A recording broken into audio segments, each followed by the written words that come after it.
El Salvador has always been seen as a minor nation. For the countless wars, civil wars, and bad history it has had militarily, and the limited history of what it has to this day. Many people would think that El Salvador can never make an impact in this world. However, El Salvador didn't just make an impact in the world, it made an impact in a person and a whole community. And it all started as a joke in a small Roblox community called Winds of Change. This is the history of El Salvador on Roblox.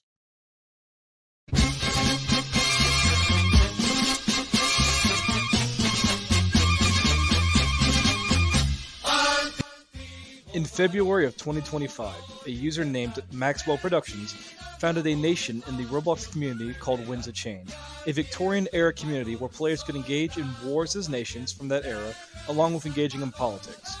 Maxwell started the nation the Republic of El Salvador, taking the seat of president and military commander. El Salvador started with around 8 to 10 members, with only around 3 to 5 rallying to attend events. By the end of February, El Salvador had mustered around 20 members, allowing it to become a registered nation by early March. During this time, Maxwell founded a staff corps, filled with 5 members. Maxwell, president and commander. Joel, aide-de-camp and second-in-command. Fluffle, diplomat advisor and caked the hell up. Plague, morale booster and planner. And finally, Blue, recruiter and soon-to-be commander of the Rangers. Oh shit! Did these bitches get bigger? As El Salvador built itself up, the rest of the world was on fire. 2 factions have emerged. The Grand Alliance with nations such as the Kingdom of Italy, the Empire of Brazil, the Russian Empire, the Kingdom of Sweden, and the German Confederation. Against them was the United Continental Union, with nations as the Empire of Japan, the Papal State, the Kongbun Dynasty, the Duchy of Warsaw, and the Second French Empire. As the world lit itself on fire, El Salvador remained neutral, forming trade agreements with most, if not all, nations within the community, even allying with the Empire of Brazil for defensive purposes. What the fuck is that? Get my guy off, you green cunt! By April, El Salvador had built itself a reasonable military force. Nothing too big or large enough, just enough to defend itself.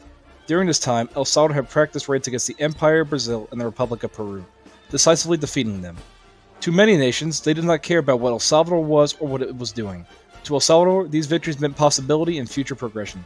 On April 5th, El Salvador went up against one of the most feared nations of Winds of Change, the Second French Empire.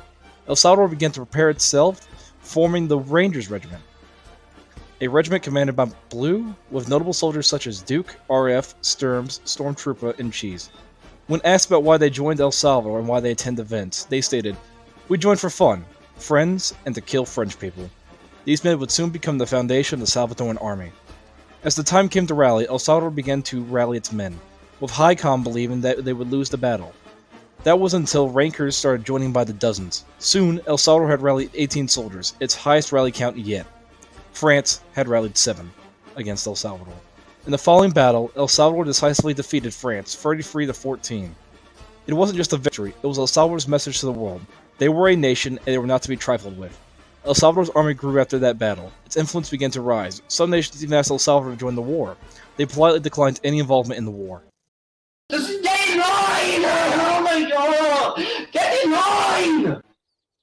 Oh my god! Get in line! Fix it! Fix his gun now! Soon after the battle against France, they began to reform and fix any past mistakes they had made. They began to implement new uniforms, new tactics, new future plans, and most of all, talk of a cavalry unit began to stir within the army. Hey, where the fuck Freeze at? Boy, shut your mouth when I tell you about making all that daggone noise! What the hell is wrong with you? Make no damn sense! Got it back! When May rolled around, El Salvador had become a decent, if not powerful, nation within the community. After the recent recruitment and reforms, they were prepared for war if it did ever come. During this time, 2 nations had joined the community, the Republic of Mexico and the Confederate States of America. With these 2 nations joining, El Salvador began to trade with Mexico, eventually forming an alliance with them after a while because they shared the same cultural values. With the Confederate States of America, however, El Salvador was more distant with them, if not a bit hostile. The CSA, in its ways, did not agree towards how El Salvador lived and breathed. The CSA imposed a threat on the Caribbean and the Americas and more. So in mid-May, El Salvador declared war on the CSA after the CSA had sunk one of its trade ships. And El Salvador's ally, Mexico, declared war on the CSA after several border tensions. By May 18th, the city of New Orleans was in El Salvador's hands after a few days of long siege and naval bombardment. Within the few days, the CSA sued for peace, promptly ending the war. After the war, the war, the CSA left the community, and after not being able to rally enough members, and Mexico rebranded to the Hungarian Empire, where after a while they were banned from the community after evidence against them showed them being, gooners.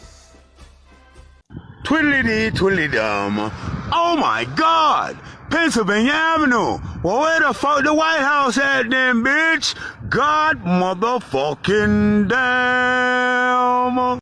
Once the war had ended, El Salvador began to try and expand its military, and more. But they ran into a problem. Winds of Change had gone silent due to school, and more.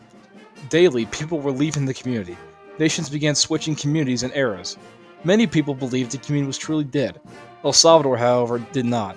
They continued to live and strive through it all until early June, where several of El Salvador's most active rankers, in an attempt to bring back the community, left El Salvador and formed the King Empire and the Tokugawa Shogunate.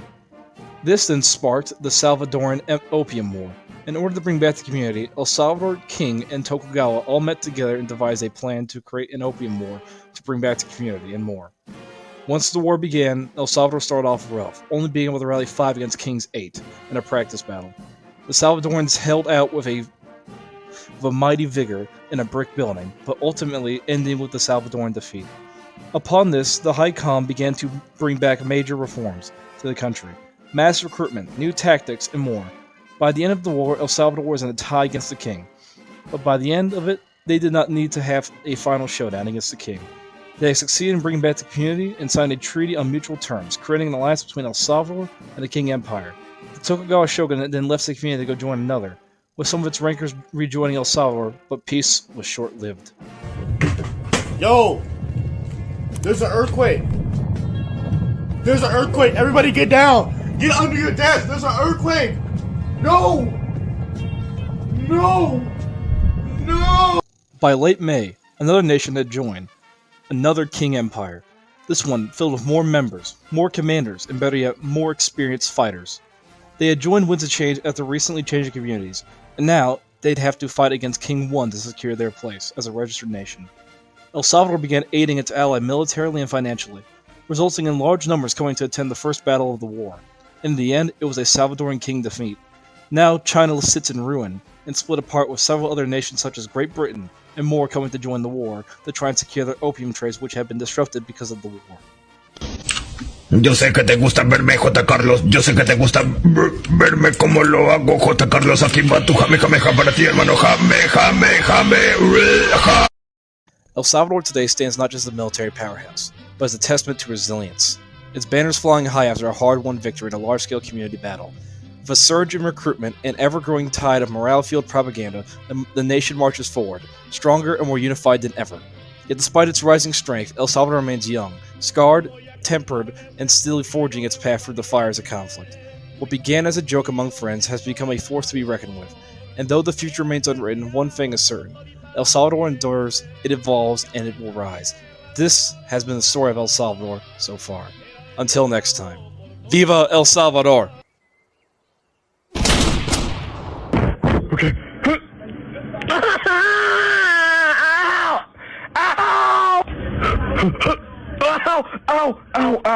Ow, bro, ow! Okay, I got it. Yes! Yes, I did it! Oh my gosh!